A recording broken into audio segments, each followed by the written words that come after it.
근데 사실은 우리가 6장에서부터 8장까지 내용을 살펴보면 내용은 그거예요. 뭐냐면 하나님께서는 주신다. 제가 한번 여기서 설명했었던 것 같아요. 준다 하는 것은 신학적으로는 어떻게 표현하냐면 은총이라고 합니다.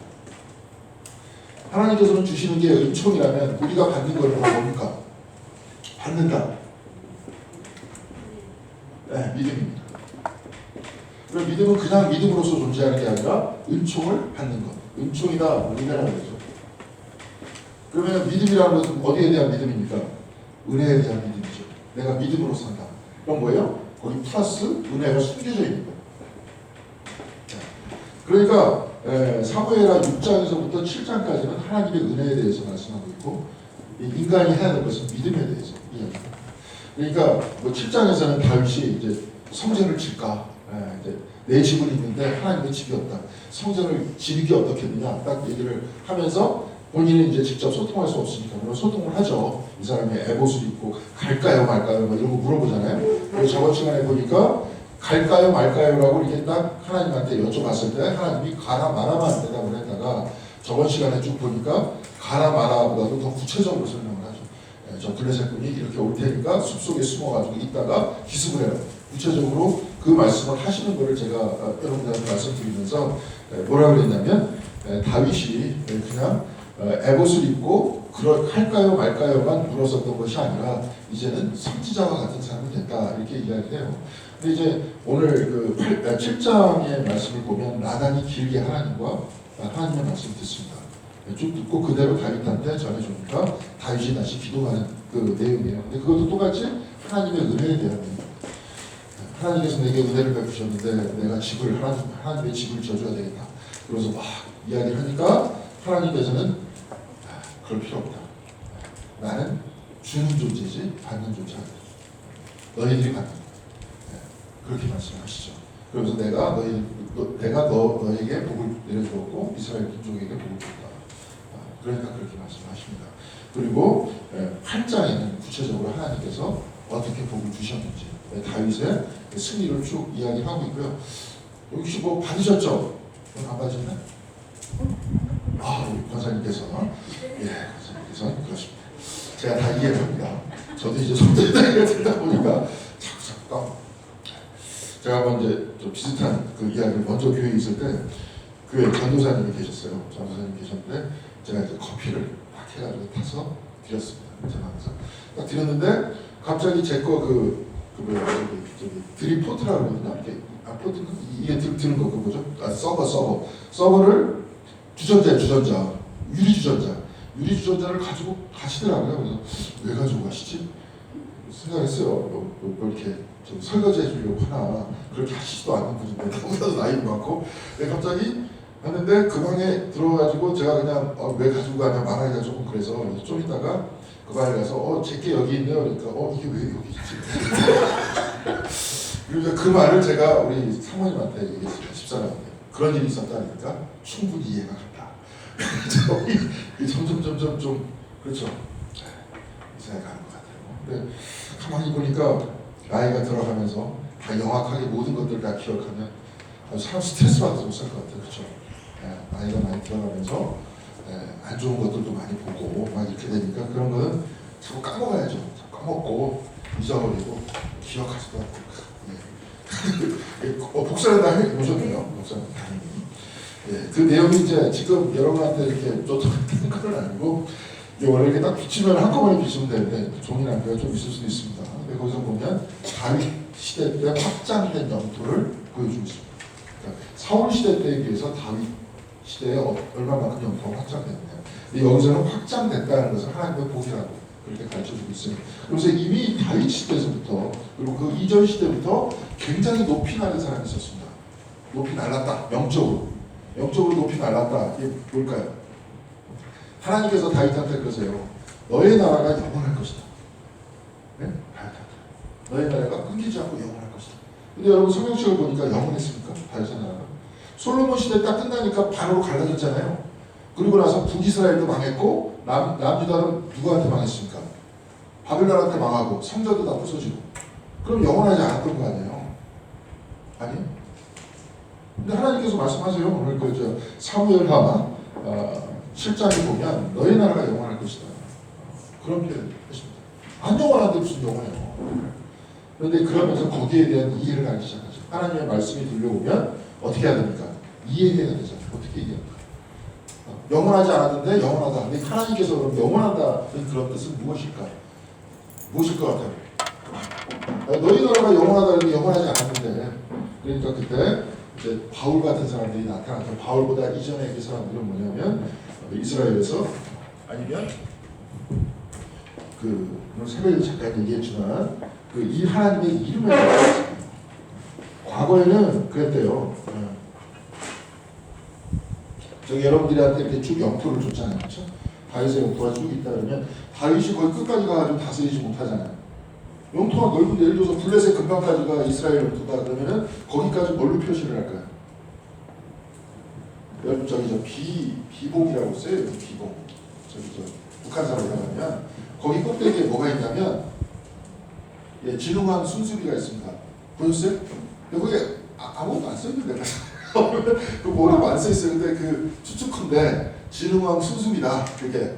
그러니까 영토가 쭉 있으면은 그 영토 끝에다가 뭘 갖다 놓느냐, 비석을 세웠어요. 옛날에 우리나라에서는. 근데 이스라엘 같은 그러한 중동 지역에서는 왕의 영토라고 왕의 이름을 썼어요. 거기다 딱 표지판을 붙여놨어요. 그렇죠? 그럼 거기까지가 어디입니까? 이름이 다시는 거예요. 이름을 갖다 놓는 거예요. 그래서 그런데 그때는 영토 안에다가 이렇게 딱 표지판을 붙여갖고 이름을 딱 해놨는데, 여러분들이 요엘서 같은 경우에 보면 그런 이야기가 나오죠. 요엘서 2장 32절 거기서 그런 이야기 나옵니다. 여호와의 이름을 부르는 자는 끝에 여호와의 이름을 부르는 자는 구원을 얻는다. 그걸 가지고 이제 베드로가 딱 얘기하지 않습니까? 예수 그리스도에 딱 맞춰서 얘기하면서 뭐라고 얘기합니까? 누구든지 주의 이름을 부르는 자는 구원을 얻는다. 그냥 막 난리가 나도 구원을 받는다. 그런 이야기입니다. 그래서 이 이름을 부르는 그 영역이 곧 하나님의 나라라. 여러분의 주의 이름을 여기서 부르면 여기가 하나님의 나라고 다윗의 왕좌입니다. 이스라엘 사람들은 본인들이 계속 생각하는 다윗의 영토와 다윗의 왕자를 진짜 이스라엘이라고 생각했지만, 예수님 시대로 넘어오면서 어떻게 됐습니까? 다윗 왕자를 굳건히 하는 것들은 어떤 얘기예요? 십자가에 못이 박히셔가지고 돌아가신 다음에 부활하셔서 또 그리스도와 한 몸 된 우리들이 하나님의 나라고 다윗의 왕조라는 거예요. 그렇게 이해가 되는 겁니다.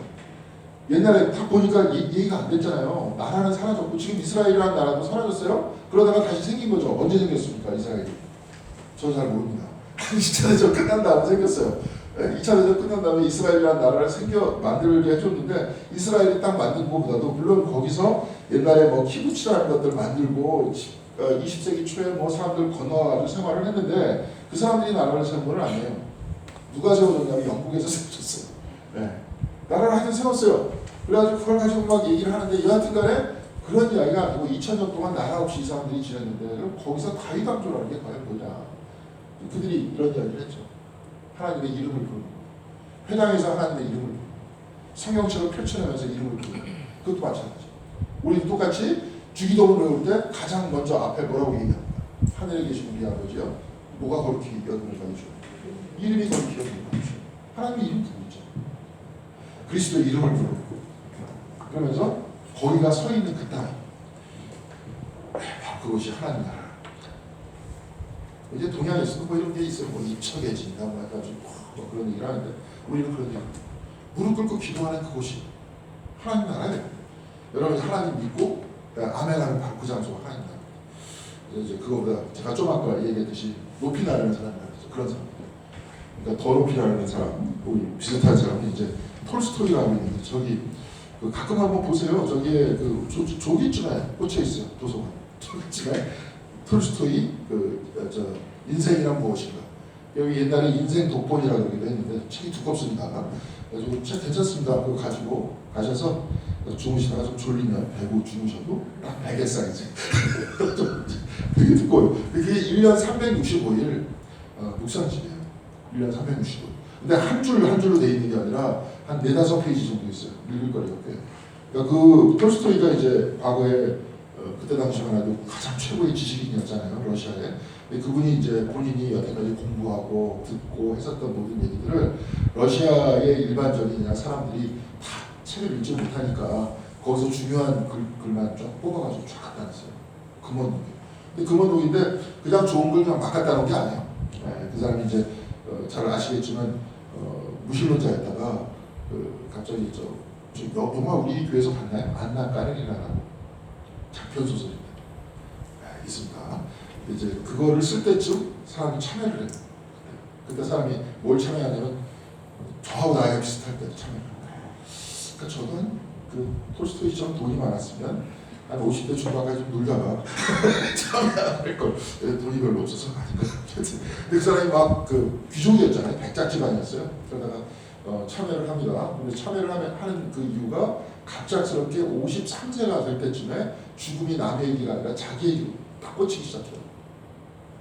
죽음.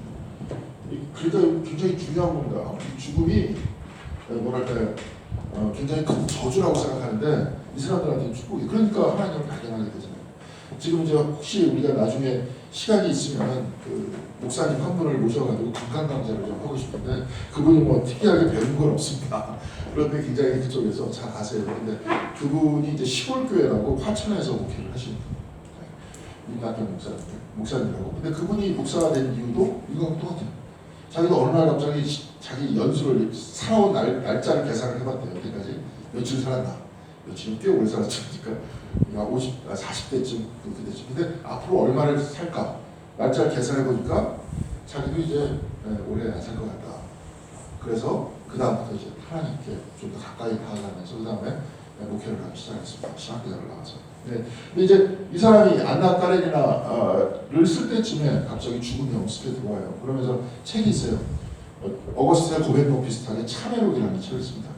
어거스틴의 고백록은 굉장히 신학적이에요. 신학적이면서 그 일종의 신학책인데 이 사람의 참여록은 계속 하나님께서 존재하는가 존재하지 않는가. 근데 제일 끝부분까지 본인은 잘 몰라요. 근데 하나님의 존재를 인정하는 순간 삶이 의미가 있어지더라고요. 그 다음에 자기가 왜 살았는지에 대해서 의미가 있어지고 자기가 바깥에 이렇게 뭐 사물을 볼 때, 나무를 볼 때라든지 사람을 볼 때마다 다 그것이 이 전체적인 우주와 다 연결되어 있는 것 같더라고요. 그런데 하나님을 부인하는 순간 다 쓸데없이 파편으로 다 흐트러지더라고요. 다 의미 없고, 나도 의미 없고, 저도 의미 없고. 그렇죠. 아무 의미가 없더라고요. 그러면서 자기는 정확하게 증명하지 못하지만 하나님을 믿으면서 삶이 바뀌고 그러면서 이제 바뀌어요. 굉장히 어떤 열심히 아침부터 운동하고 이러면서 이제 굉장히 성자처럼 바뀌는데 이것을 이제 쓰면서 이 사람이 바뀌면서 그 다음에 이제 소설책은 한 권밖에 안 씁니다. 나머지는 다 신앙 서적밖에 안 써요. 소설책 한 권도 부활이라고 들어보셨죠? 부활. 그것도 뭐 본인 때문에 한 게 아니라 거기에 있는 시댁에서 러시아 쪽에서 종교개혁이 일어날 뻔하거든요. 거기는 정교회였잖아요. 러시아 정교회를 비판하면 사람들이 나왔는데 그 사람들이 미국에 이주해가지고 살려고 하는데 돈이 없어요. 그 사람들한테 줄 돈들이 없으니까 부활을 써서 그 판매 대금을 가지고 그 사람들한테 도와주려고 그 책을 씁니다. 부활이 굉장히 기독교적이죠. 그렇죠? 사람이 바뀌는 거죠. 그래서 이제 그렇게 되는데 그 다음에 쓴 책이 이제 저 책이에요. 인생도 아주 역작입니다. 그리고 한번 읽어보세요. 아까도 얘기했지만 도움이 된다 그러지 않습니까? 수면에도 도움이 되고 딱 배고 주무시는데 도움이 되는데 저기가 저 책이 지금 인생이란 무엇인가 저 책이 좀 번역이 잘 됐어요. 우리나라 한참 그 누구예요? 톨스토이에 대해서 본인이 막 러시아 정복이라는 거 막 난리치면서 했는데 그 사람이 기독교인이 아니니까 톨스토이는 영혼이라고 얘기한 거를 넋이라고 번역을 했어. 넋이라는 넋이라고. 그러니까 기독교를 전혀 모르는 사람이죠. 그러니까 그렇게 번역하면 안 되는데 저 책은 영혼이라고 잘 번역을 했습니다. 근데 이제 이렇게 쭉 이야기가 나와요. 그래가지고 이제 여러분들이 이렇게 쭉 책을 읽어보면 거기 나오는데 저 책을 쓰면서 또 저 책 쓴 다음에 쓴 굉장히 중요한 책이 있어요. 얇은 책인데 그게 뭐냐면 톨스토이 성경이라는 책이 있어요. 지금 우리나라에 번역되어 나왔습니다. 톨스토이 성경이 말이 안 되죠. 그 원래 제목이 뭐냐면 Gospel in Brief. 그러니까 짧게 쓴 복음서. 그러니까 그것도 사람들한테 짧게 한 권으로 다 복음서를 이야기해 주려고 쫙 썼는데 자기 나름대로 막 해석도 곁들여가면서 썼습니다. 그 중에서 지금 제가 이 얘기하려다 보니까 얘기가 길어졌는데 그 얘기가 뭐였냐면 가장 높이 난다 그랬잖아요. 예수님께서는 성전을 헐라 내가 사흘 만에 다시 일으킬 것이다. 그걸 가지고 톨스토이는 어떻게 번역을 하냐면 성전을 헐라 그럼 온 세상이 다 성전이 될 것이다. 힘들죠. 그렇죠? 근데 내가 가만히 보니까 제가 톨스토이처럼 높이 나는 사람은 아마 그렇게 가능하겠지만 교회가 다 사라지면 하나님을 속일까요 사람들이? 할 것 같은데 교회에 왔으니까 그렇게라도 와서 신앙생활하고 성경책 읽고 찬송 부르지 사라지면 못할 것 같아요. 그러니까 톨스토이처럼 높이 나는 사람들한테는 가능합니다. 그런 사람들한테는 이름만 붙들고도 가능합니다. 예수님도 사실 그렇게 말씀하셨잖아요. 뭐 예수님이 교회 세우셨습니까? 안 세우셨잖아요. 이제 그런 분들은 가능해요. 사실은 그래서 여기서도 이제 그런 것들이 중요합니다. 자, 여하튼 그래서 아까 하나님의 은혜, 뭐 영원한 나라 그런 이야기들을 쭉 한다 그래도 뭡니까 결국은 그렇게 해석이 되었죠. 우리가 바울에 의해서, 예수님에 의해서, 베드로에 의해서. 그래서 우리가 그 틀 안에서 하나님께서 말씀하신 너의 집안이 영원할 것이다 하는 것이 바로 이것이었구나. 그런 것들을 우리가 깨달아가는 거죠. 그렇죠. 그래서 성경 공부하고 그런 겁니다. 그래서 피상적으로 보면 다윗의 나라가 무슨 영원하냐, 그 밑에 두 대만 가고 그냥 끝났는데 이렇게 볼 수 있는데 사실 하나님께서 말씀하시는 다윗의 나라는 그것이 아니다 그런 얘기입니다. 자, 오늘 그럼 6장을 먼저 보겠는데요. 6장은 이해하지 못하는 이야기들이 두 가지가 결합되어 있습니다. 첫 번째는 뭐냐면 여러분들 잘 아실 거예요. 이게 수레를 딱 싣고 이제 다윗이 법궤를 뺏겼잖아요. 거기 다윗이 뺏긴 게 아니라 누가 뺏겼습니까? 엘리의, 그렇죠? 엘리 제사장의 두 아들이 해서 뺏겼다가 그 다음에 찾아왔다가 그 사울 때 또 뺏겼다가 뺏긴 거를 다시 가지고 오는데 수레에 싣고 주고 옵니다. 오다가 갑자기 흔들리 가지고 법궤가 떨어질 것 같으니까 사람이 이렇게 떨어지면 안 되잖아요. 그 법궤가 그 안에 뭘로 돼 있습니까? 십계명판이 뭘로 돼 있어요? 돌로 돼 있는데 돌이 떨어지면 어떻게 될까요? 괜찮기도 하겠지만 잘못하면 까딱 잘못하면 깨지잖아요. 그래서 깨질 것 같아서 딱 잡았더니 걔가 잘못했다고 쳐서 죽였다. 아니 떨어질 것 같아서 잡았는데 그러면 그냥 내비둘까요? 내비둬서 그냥 깨지면은 안 죽였을 거 아니에요. 그러면 다시 하나님께서 만들어 주시려나? 신회장까지 올라가면 다시 그게 이제 첫 번째 문제고 그 다음에 법궤가 다 갔어요. 가가지고 거기서 이제 오벳 에돔이라는 블레셋 사람의 집에 머물렀어요. 이스라엘 사람들. 근데 또 그 집에는 엄청나게 복을 주시는 거예요. 블레셋 사람들한테. 그 떨어지지 말라고 딱 손으로 잡은 그 사람은 레위 사람인데 레위 사람은 쳐서 죽이고 블레셋 사람한테 법궤가 들어가 있을 때는 복을 주시고 그게 뭔 소리입니까? 잘 이해가 안 가잖아요. 이제 이해가 안 가는 얘기를 또 이해할 때 재밌잖아요. 그래서 원래 이게 뭐지 그러다가 알아서 또 재밌고 그렇습니다. 제가 이제 딴 얘기인데 그래서 공부는 어려워야 돼요. 그런데 제가 어떤 사람은 책을 딱 읽었어요. 일본 사람이 좀 아주 제목을 야하게 잡았는데 제목이 뭐냐면 잘라라 기도하는 그 손을 이게 무슨 말인지 모르겠잖아요. 잘라라 기도하는 그 손은 무슨 얘기예요? 근데 거기서 그 사람이 딱 하는 소리가 책은 어려워야 된다. 어려워야 계속 읽으면서 깨우쳐. 성경책은 여러분들 쉬워요, 어려워요? 나 처음 없어요. 그래서 이번에 저희 목회실 회의할 때 이런 얘기까지 했어요. 그래서 성경책을 좀 표준 세번역이나 좀 그런 걸 좀 바꾸는 게 어떨까? 그냥 간단한 어려운 그 책이 말도 어려우니까 도대체 무슨 말인지 모르겠다. 그래가지고 표준 세번역 바꿔도 어려운데 사실은 어렵습니다. 이 책이 어려워요. 오늘 이야기 때도 제가 금방 말씀드렸지만 이 이야기는 우리의 상식으로 읽으면 안 되는 얘기예요. 우리 상식으로 읽으면 진짜 말이 안 되죠. 근데 이 문법이 달라요. 우리의 상식의 문법하고 여기서 지금 쓰여지는 문법하고 여기서 하려고 하시는 말씀이 다른 거예요. 그럼 그 이야기를 통해서 이해를 해야죠. 그렇죠? 네, 그렇게 봐야 돼요. 자, 여하튼 그 본문의 말씀을 드려요. 그래서 그 부분을 좀 이해해 보도록 그렇게 하겠습니다. 사무엘 하 6장 2절 같이 한번 읽겠습니다. 한 목소리 읽겠습니다. 시작. 다윗이 일어나 자기와 함께 있는 모든 사람과 더불어 바알레 유다로 가서 거기서 하나님의 궤를 메어 오려하니 그 괴는 그룹들 사이에 좌정하신 만군의 여호와의 이름으로 불리는 것이다. 저기 이름이라는 거 줄 긋고요. 매우 오려한 거기에 줄 긋으시면 좋을 것 같습니다. 예. 법궤는 어떻게 하는 거예요? 매우는 거예요. 매우는 거예요. 근데 이거 어떻게 되어 있냐면 이제 우리 과거를 한번 더듬으면서 한번 살펴보겠습니다. 출애굽기 37장 10절. 한번 찾아보세요. 출애굽기 37장 10절에서 13절까지 법궤의 모양에 대해서 이제 하나님께서 말씀하신 거를 그대로 뭐 하나님의 말씀이 아니라 하나님께서 천사에게 전달한 걸 천사가 다시 이야기한 거를 받아서 한 건데 여하튼 37장 10절에서 13절까지 교독하겠습니다. 교독하겠습니다. 그가 또 조각목으로 상을 만들었으니 이거 법궤를 만드는 사람이에요. 길이가 2규빗, 너비가 1규빗, 높이가 1규빗 반이며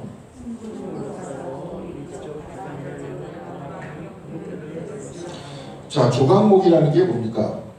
아카시아 나무예요. 아카시아 나무로 조각목인데 아카시아 나무가 딱딱합니까? 안 딱딱합니까? 예, 상당히 딱딱합니다. 예. 그런데 뭐 여기다 의미를 뭐 이렇게 저렇게 부여해요. 뭐 이제 아카시아 나무가 가시가 있죠. 가시가 있고 보잘것없는 아카시아 나무에 이 금으로 쌓아주셨다 뭐 그런 얘기를 하는데 여하튼 여기서 금으로 쌓아가지고 쭉 얘기하면서 순금으로 쌓았어요. 그래서 위 가장자리에 돌아가면서 금태를 또 태를 둘렀대요. 이렇게.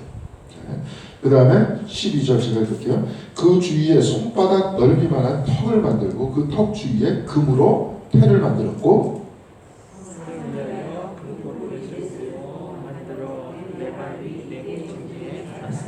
자, 이거는 그림을 그려줘야 됩니다. 그렇죠? 이렇게 만들었다는 거예요. 배가 딱 있으면 딱 있었다. 그럼 여기에 이 안쪽에 그죠?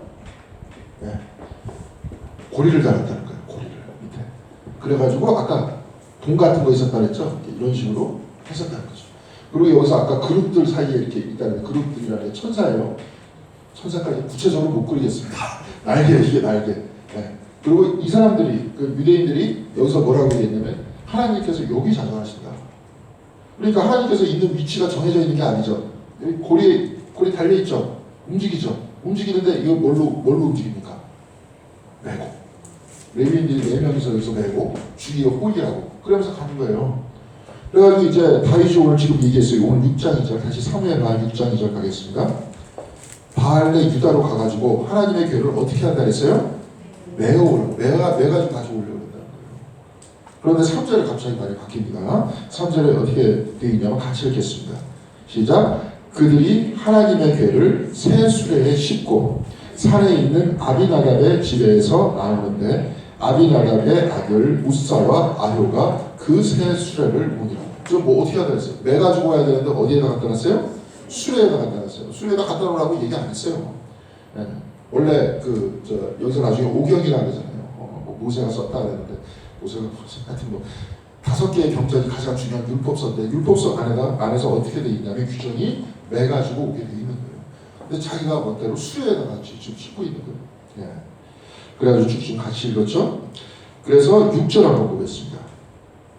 6절에 아까 이제 좀 아까 설명했던 그 얘기인데요. 같이 읽겠습니다.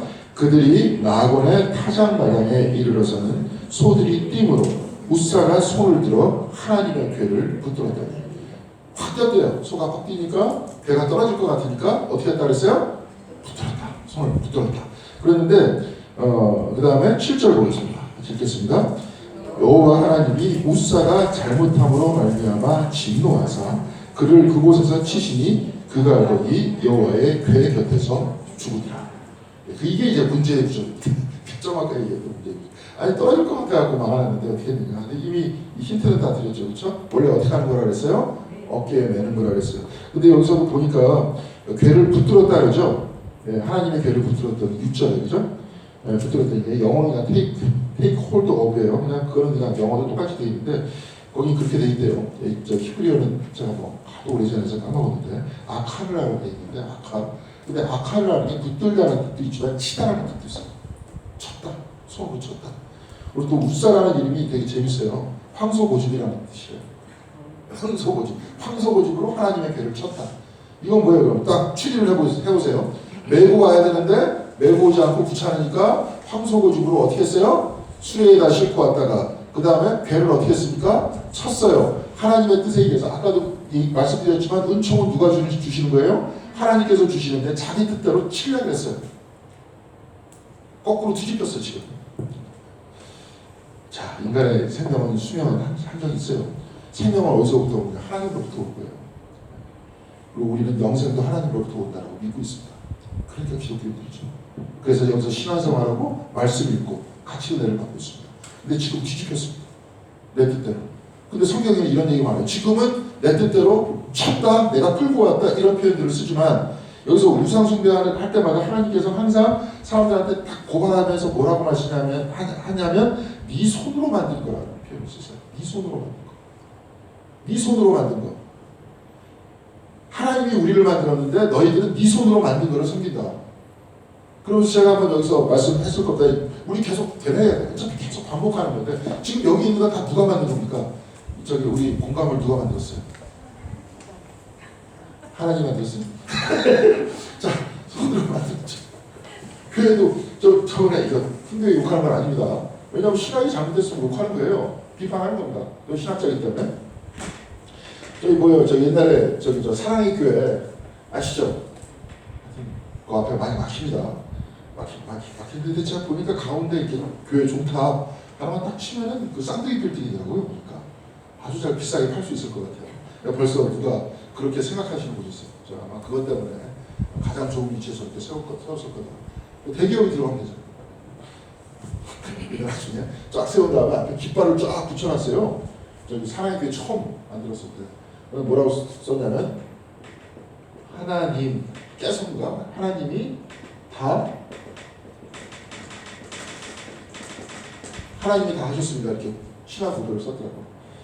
그러니까 이제 거기서 촌철 살인 딱 하나를 바꿨어요. 어떤 사람 인터넷에 하나님이 당하셨습니다. 뭐, 돈이 많으니까 그런가 봐요. 우리 교회는 지금 1년 예산이 올해도 가까스로 세운데 3억인데 거기서는 그 뭡니까 저 교회를 딱 지을 때 처음에 약정을 받을 때 원래 2천억이었대요. 건물이. 근데 지금은 훨씬 더 비쌀 거랍니다. 아무도 몰라요. 지금 빚이 굉장히 많다 그러는데 2천억인데 약정을 했는데 일주일 만에 1,800억이 들어왔대요. 아, 스케일이 보통이 아니에요. 일주일에 1,800억 약정이 들어왔다는 거예요. 우리 여하튼간에 사람이 했죠. 사람이 손으로 만들었고 사람이 이제 건물을 이야기하면서 뭐 엄청나게 막 합니다. 뭐 교회에서 어느 교회에서는 뭐 교회 성전 보수를 해야 된다. 성전이란 말이 어디 있어 있잖아요. 교회 집이다, 그죠? 그러면서 막 교회에서 비가 새니까 당신의 집이 비가 셉니다.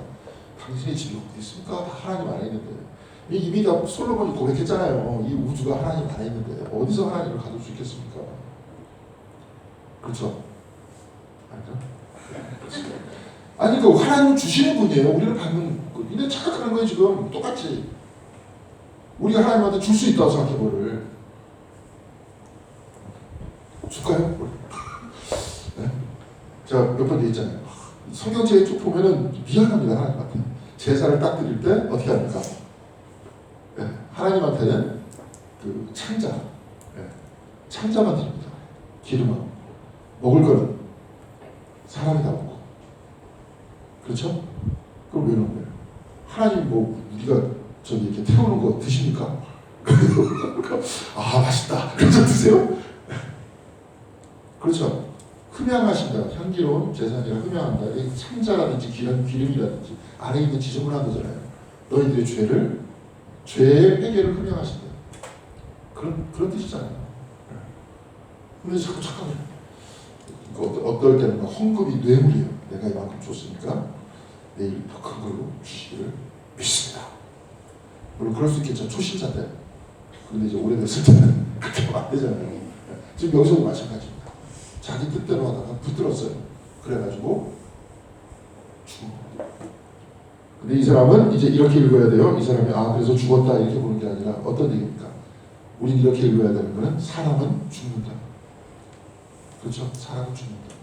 이 사람만 죽는 게 아니라 옆에 있는 사람은 다 죽어요. 여기서 쭉 읽어봤는데 살 사람이 어디 있습니까? 제가 얘기를 할게요. 앞으로 100년 이후에 서울에 있는 모든 인구는 지금 살아 숨쉬고 있는 모든 사람 다 죽습니다. 지금 여기 다 돌아다니고 있고 영원히 살 것 같지만 100년만 딱 지나면 여기서 살아있을 때 아무도 없습니다. 사람 다 죽어요. 그러니까 우리는 어떻게 해야 돼요? 하나님을 향한 믿음을 가지고 은혜를 입으면서 사는 거예요. 그래서 은혜 따라가는 거예요. 그게 우리의 믿음 따라가는 거예요. 그렇죠? 그래서 영생을 믿는다라고 주님께서 말씀해 주셨고 하나님께서 주시는 거예요. 그래서 하나님은 주실 수밖에 없습니다. 좀 이따가도 계속 얘기할 거예요. 태초부터 지금까지 계속 주셨어요. 오늘 그 해가 지금 11시 벌써 35분이 됐습니다. 해가 한 몇 시쯤 떴을까요? 새벽 기도할 때는 해가 안 떠 있는 것 같아요. 이제 6시 반쯤은 해가 안 떠 있습니다. 근데 이제 보니까 해가 떠 있는지 한 7시부터 떴다면 지금 한 시간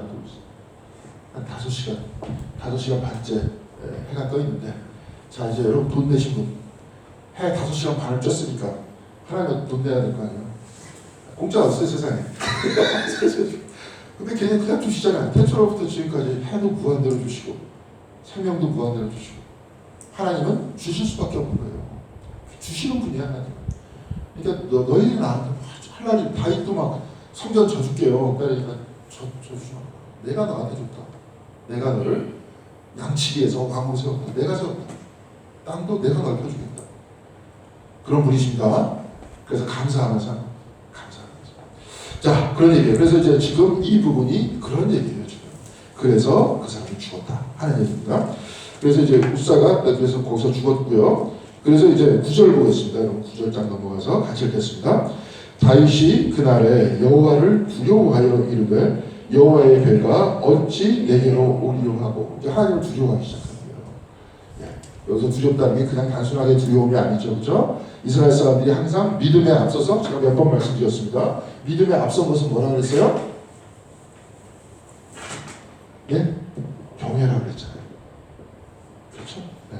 그래서 한 번 말씀드렸지만 믿음보다 경외가 앞서 있다라고 아브라함, 여호수아, 헷셀이라고 우리가 어렵게 읽으신 그분이 얘기했어요. 책을 어려워야 된다 그랬잖아요.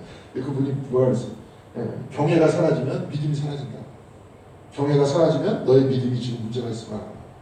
그러니까 여러분이 계속 아침마다 이렇게 숨을 쉬면서 큰 숨을 한번 쉬면서 이건 제 얘기가 아니라 매튜 폭스라는 그 우리 원복을 쓴 분 그분이 창조 영성이라는 다른 책에서 썼어요. 영성이라는 건 뭐냐 다 삽니다. 그냥 삶이 영성이라는 거구나. 그러면서 숨을 깊이 들여서 왜 창세기 2장 7절에 하나님의 생명으로 주신 그게 있으니까 그러니까 이게 다 하나님께서 주시는 게 깊이 숨을 쉬어요. 깊이 한번 아침에 일어날 때 숨을 한번 쉬시면서 하나님의 은혜다 처음부터 끝까지 오늘도 새로운 날을 펼쳐주셨고 새롭게 만들어주셨고 이게 믿음의 고백이잖아요. 그냥 눈으로 볼 땐 요즘 애들 뭐 이렇게 글 쓰느라고 자꾸 영국의 실존주의자가 있어요. 위트겐슈타인이라고 그 사람 글 뭐 이렇게 분석책을 봐도 그 사람은 뭐 곱다가 그냥 눈에 보는 나중에 그러다가 이제 아주 깊숙이 기독교에 비슷하게 막 그렇게 되는데 그 사람 같은 경우에 딱 보면 바깥에 있는 세상을 우리가 모른다. 그냥 언어로 알 뿐이다. 아무것도 그냥 뭐 이렇게 얘기하는데 우리는 그렇지 않습니다. 우리는 깊이 숨을 쉬면서 하나님의 은혜 안에 담고 있다. 신비 안에 있다. 이제 그렇게 이야기를 해야죠. 그러니까 그게 이제 그러는데 그게 이제 경외예요. 이것이 아직 충만했을 때 다시 믿음이 생겨요. 그러니까 여러분 체크하는 겁니다. 내가 믿음이 떨어졌어. 그 얘기는 그냥 대충 떨어진 건 아니라 아브라함, 여호수아, 헷셀 같은 사람 보면 도움이 돼요. 경외함이 떨어졌다. 삶을 보면서 경외함으로 삶을 바라보는 힘이 사라졌다. 저는 오히려 이 힘을 가지고 있으면 오히려 과학 공부하는 사람들 요즘에 그래요. 제가 책 중에서 저희 상명대학교에 그 화공학과 교수님이 계신데 아주 독실한 카톨릭이에요. 기독교인이에요. 그래서 그분 책을 썼는데 뭐냐면 화학에서 하나님을 만나는 그런 분들은 그런 것들 하나하나 보면서 신비로운 거예요. 반응하는 그 형태를 보면서 이게 도저히 인간이 만들 수 없는 건데 불구하고 경외잖아요. 그리고 그 원래 무신론자였다가 나중에 또 아주 독실한 기독교인이 된 분이 있어요. 게놈 프로젝트라고 인간 그 있죠? 남색체가 다 분석하는 거. 그거 한 사람이요. 세계적으로 게놈 프로젝트를 리딩하신 분인데 그래서 하나하나 볼 때마다 경이롭고 신비롭다는 거예요. DNA 구조가 하나가 바뀌면 사람으로 태어나는 게 아니라 나비로 태어났는데 여러분 잘못하면 나비 될 뻔했어요. 살짝 염기세열이 바뀌면 그렇게 됩니다. 그런데 어떻게 이렇게 태어나가지고 어떻게 이렇게 숨 쉬면서 살아가고 있는지 그러면서 자기도 이렇게 보면서 그렇게 겸손하게 얘기를 합니다. 자기가 뭐 이렇게 그걸 보면서 다 아느냐 모른다. 하나님의 수만 페이지의 창조의 책을 자기는 첫 페이지만 살짝 이렇게 봤다. 다 보니까 경외가 그런데 그지. 맨날 그냥 어제와 같이 똑같은 날, 오늘 내일도 똑같이 오는 것 같은 날, 경외감이 사라지면 이게 사라져. 멀어지는 거예요. 네, 그렇습니다. 자, 여하튼간에 그래서 다윗이 두려워했다는 거예요. 경외했다, 두려워했다 같은 표현입니다. 하나님을 두려워했고요. 그 다음에 10절 보겠습니다. 같이 읽겠습니다. 다윗이 여호와의 궤를 옮겨 다윗성 자기에게로 메어가기를 즐겨하지 아니하고 가드 사람 오벳 에돔의 집으로 메어가지라. 어디 갔어요? 메어서 하잖아요. 이제 수레로 간 게 아니라. 예. 근데 어디로 갔어요? 가드 사람이 가드가 어디냐면 블레셋이에요. 블레셋에 있는 큰 도시인데 블레셋 사람 오벳 에돔의 집으로 간대. 예. 오벳은 충성하는 자예요. 봉사하는 자 이런 뜻입니다. 근데 에돔은 뭐예요? 에돔 사람이라는 사람. 에돔 사람. 이게 불단하는 뜻이에요. 근데 아담과 같은 어원이래요. 아담. 비슷하지 않아요? 에돔. 말이 비슷하지 않습니까? 아담, 에돔. 같은 어원이래요. 네. 흙이라는 뜻입니다. 그러니까 흙이 어때요? 불잖아요. 불다 그런 뜻이에요. 네. 그래서 그 사람 집에 석 달 있었는데 여호와께서 어떻게 했냐면 11절 같이 읽겠습니다. 여호와의 궤가 가드 사람 오벳 에돔의 집에 석 달 있었는데 여호와께서 오벳 에돔과 그의 온 집에 복을 주시니라. 자, 이거는 그냥 아이고 그 성경책 우리 집에 딱 있으면 우리 집에 복 내려오겠네. 그렇게 하면 요즘에 한참 그 정가의 이슈가 되는 무속이 되는 겁니다. 성경책이 우리 집에 있어서 그게 아니라 뭐예요? 말씀과 함께 있을 때 우리가 복 받는다는 거예요. 하나님의 은혜를 말씀과 함께 있을 때. 여러분 지금 계속 읽고 있잖아요. 아주 좋은 겁니다. 계속 읽으세요. 남들이 못 보는 세상을 보잖아요. 아까 경외와 믿음을 이야기했을 때 말씀 안에서 파악했을 때 남들이 못 보는 삶을 보지 않습니까? 똑같이 걸어가고 이건 제 얘기가 아니라 그 누구예요? 루마니아 종교학자 엘리아데 이 이야기입니다. 똑같은 사람이 길거리를 지나간다. 그 사람 표현은 종교적인 사람, 종교적이지 않은 사람 이런 표현을 썼는데 종교학자니까 이렇게 얘기했지만 우리는 그렇게 얘기하죠. 하나님에 대한 경외가 있는 사람과 그렇지 않은 사람이 길거리를 지나갔을 때 여러분 세상이 똑같겠습니까? 똑같은 세상을 보면서 갈 것 같아요? 전혀 그렇지 않습니다. 매 순간 하나님께서 펼쳐주기 때문에 특별히 요한복음 아주 깊이 있는 분들 같은 경우에는 어떻게 될 것 같아요? 매 순간 하나님께서 말씀으로 펼쳐주시죠. 세상을 이해하려고 하지 말고 직관적으로 하늘의 태양도 만나는 사람도 그냥 다 우연이 없어요. 펼쳐주는 겁니다. 그래서 그 속에서 하나님 만나면서 충만하게 살아요. 그 사람 똑같이 길을 걷는데 어떤 사람은 그냥 아무 생각도 없이 여러분 뭐요? 헬렌 켈러 고등학교 다닐 때 제가 영어 교과서에 있었던 것 같아요. 사흘만 볼 수 있다는 그 책이 있었어요. 그 생각이 나가지고 책을 이렇게 헬렌 켈러 자서전 그 책을 이렇게 딱 해갖고 봤더니 거기 있어요. 사흘만 볼 수 있다. 근데 친구들이 이렇게 숲속에 이렇게 쫙 갔다 왔는데 산책을 해가지고 왔는데 뭘 봤냐 물어보니까 아니요 별별 공부 없어 그냥 갔다 왔어 이러더라고요.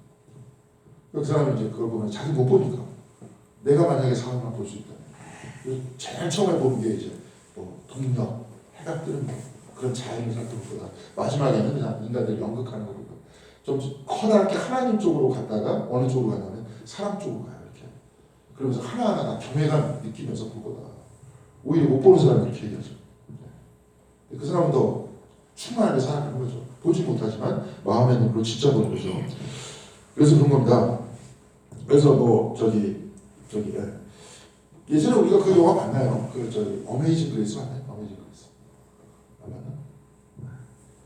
네, 하여튼 언제 한번 시간을 내서 보겠습니다. 근데 요즘에는 영화 틀기가 좀 그런 게 잘 볼 수 있잖아요. 집에서 좋은 화면으로 넷플릭스로 볼 수 있어서 좋은데 여기서 이렇게 딱 틀면 화면 질도 떨어지고 좀 그래서 좀 그럴 수도 있겠지만 근데 어메이징 그레이스라고 이제 그 내용이 뭐냐면 그 아브라함 링컨보다 한 50여 년 앞서서 영국에서 노예가 금지돼요. 영국에서 이미 금지가 됩니다. 근데 그거를 법안을 통과시킨 사람의 이야기입니다. 근데 그 사람이 누구의 영적인 제자였냐면 지금 어메이징 그레이스 작곡하신 분 있죠. 존 뉴턴이라고 노예전 선장이었어요. 그러다가 성공의 신부가 되는데 그 사람이 이제 절대로 노예 그저 폐지시켜라. 그래가지고 그 사람이 18년인가요? 18년 동안 계속 법안 올리면 잘리고 하다가 18년 동안 하다가 나중에 결국은 되는 거예요. 근데 이제 나중에 그 사람이 이제 막 노예제 법안이 이제 안 된다, 노예 안 된다, 노예제가 금지되는 그거를 쓸 때쯤 되니까 그 신부님이 이제 자기 자서전 지금 써요. 근데 그때는 눈이 멀어. 요즘에는 백내장 같은 거 붙이는데 그때는 백내장이 껴가지고 눈이 멀어요.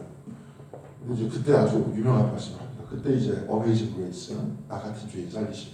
거기서 뭐라고 얘기하냐면 이제 저기 잃었던 생명 찾았고 광명을 얻었는데 우리 그러죠. 근데 그게 원래 안 그랬어요. I was blind but now I see예요. 원래 나는 장님이었다가 이제 나는 봅니다. 근데 백내장 딱 끼면서 낀 다음에 그 다음에 내가 눈을 떴었을 때 원래 장님이었는데 지금 이때는 내가 오히려 봅니다. 하나님 이제 더 이상 볼 필요가 없다. 약간 장님을 남겼다. 뭐 이게 과학적인 얘기는 전혀 아닙니다. 아니 왜 볼 필요가 없다 해갖고 장님으로 만들었어요. 근데 그 사람 신앙이니까 그렇게 얘기하는 거죠. 아까 얘기했죠. 경외로 세상을 보니까 이제 하나님은 나한테 더 이상 볼 필요 없다라고 만드십니다. 근데 오히려 나는 지금 본다. 지금 내가 하나님의 은혜를 본다. 지금 이런 거예요. 네, 여기서도 마찬가지로 그런 얘기입니다. 자, 그래서 오벳 에돔의 집에 말씀으로서 충만하게 지금 여러분들 말씀으로서 의미들을 찾아가시니까 거기서 이제 충만하게 살기 시작하는 그런 얘기입니다. 자, 그래서 12절에서부터 14절을 읽겠습니다. 이제 교독하겠습니다. 12절 제가 이렇게 어떤 사람이 다윗왕에게 아뢰어 이르되 여호와께서 하나님의 괴로 말미암아 오벳 에돔의 집과 그의 모든 소유에 복을 주셨다 한지라 다윗이 가서 하나님의 괴를 기쁨으로 메고 오벳 에돔의 집에서 다윗성으로 올라갔어요.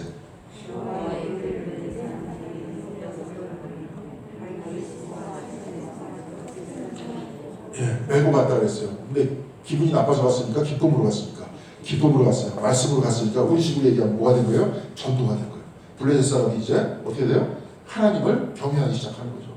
그러니까 기쁨으로 갔어요. 그런 다음에 다윗이 괴를 또 맸어요. 맸고 13절에 보니까 괴를 맨 사람들이 몇 걸음이에요? 6걸음을 가매. 다윗이 6걸음 갈 때마다 거기서 멈춘 다음에 7걸음째를 어떻게 했어요? 소와 살찐 송아지로 제사지로 예배를 드렸어요. 6걸음 걷고 7째 딱 할 때마다 안식일이잖아요.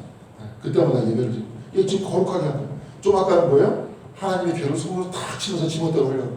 이제는 뭐 어떻게 합니까? 메고 가면서 어떻게 해요? 가면서 예배를 드리고 간대. 우리 옛날에도 우리 어머니 이 성경책을 이렇게 탁 바닥에 내면 성경책 옛날에 다 좌식생활 하지 않았습니까? 입식생활이 아니라. 그렇죠? 성경책을 뛰어넘어 성경책 뛰어넘지 말라는 거예요. 한참 그럴 때 무슨 성경책 뛰어넘지 말라고 이렇게 얘기했지만 이런 경외감이 있는 거죠. 그렇죠? 말씀을 이렇게 귀중하게 여기고 말씀 앞에서 찬양하면서 말씀과 함께 한다. 자, 그러면서 14절에 같이 한 목소리 읽겠습니다. 다윗이 여호와 앞에서 힘을 다하여 춤을 추는데 그때 다윗이 배 에봇을 입었더라. 예, 에봇을 입고 춤을 췄더라. 그러면서 춤을 추면서 즐거워하면서. 자, 교회에서 우리도 춤추는 시간을 한번 마련해보면 어떻겠습니까? 춤췄다 그러잖아요. 그래서 제 선생님 중에서 그런 분 계세요. 지금 제가 이제 생각나서 미국에서 더글라스 아담스라고 아주 유명한 분이었는데 춤과 그 어떤 댄스에서 릴리주스 하더라고요. 종교학 또한 예배에 있어서 춤의 역할. 성경 안에서 쭉 보니까 많아요. 춤추는 게 여기만 있는 게 아니라. 그러면서 제가 그 다니는 학교에서 그 춤 있죠, 댄스.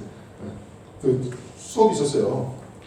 나중에 예배와 춤과 결합을 시키기 위해서 그런 훈련을 하는 건데 제가 지금 생각을 해보면 후회가 됩니다. 그 수업을 안 들을 게. 근데 내가 도저히 왜냐면 못 들었던 게 뭐냐면 용기가 필요해요. 그러니까 남들 앞에서 이제 누굴 딱 부르면 남들 앞에서 춤을 춰야 된다. 그럼 저 같은 경우에 굉장히 지옥 같은 경험입니다. 남들 앞에서 춤을 춘다. 지금도 한번 춤춰봐라, 뭐 해봐라. 좀 무슨 저번에 애니어그램 같은 거 이렇게 같이 하고 한번 갔는데 거기 있는 사람이 이렇게 춤을 좋아하더라고요. 저한테 아주 춤추라는데, 그러니까 지금 생각해도 막 끔찍할 정도예요. 근데 잘하는 사람은 잘 하잖아요. 네, 근데 여하튼간에 그런 얘기 여기도 다윗이 춤췄다 그러잖아요. 네, 춤췄다 그럽니다. 그래서 옛날에 워십 댄스라고 막 정신없이 추는데 거기서도 보면 그렇지 않아요. 그래서 거기서도 그런 분들이 이제 예배 이렇게 쫙 만들어가지고 가는 거를 보면 인내할 때 이렇게 춤추면서 갑니다. 우리 교회에서 인내할 때 춤추면서 하면 어떻게 될까요? 에이, 많이 시험 들 것 같은데. 근데 아주 아름답게 춤을 추면서 가요. 촛불 들고 쫙 켜고, 그래서 피아노 뒤에서 반주도 하고, 그렇게 나름대로 예배 예식이 좀 우리도 좀 그렇게 돼야 되는데, 여하튼간에 여기서 에봇을 입고 춤을 췄는데, 이게 어떻게 되냐면 16절에서부터 20절, 16절 그 다음에 20절 두 절을 같이 읽겠습니다. 먼저 16절 보겠습니다. 여호와의 개가 다윗성으로 들어올 때 사울의 딸 미갈이 창으로 내다보다가 다윗왕이 여호와 앞에서 뛰놀며 춤추는 것을 보고 심중에 그를 업신여기지라. 여기서 볼 때는 다윗이 여호와 앞에서 여호와 개 하나님 궤 앞에서 춤추는 걸 봤다 이거예요. 근데 20절에는 다윗한테 뭐라고 얘기하냐면 여기서 이제 차이가 있습니다. 20절 같이 읽겠습니다. 다윗이 자기의 가족에게 축복하러 돌아오매 사울의 딸 미갈이 나와서 다윗을 맞으며 이르되 이스라엘 왕이 오늘 어떻게 영화로우신지 방탕한 자가 염치 없이 자기의 몸을 드러내는 것처럼 오늘 그의 신복의 계집종 눈앞에서 몸을 드러내셨도다 하니.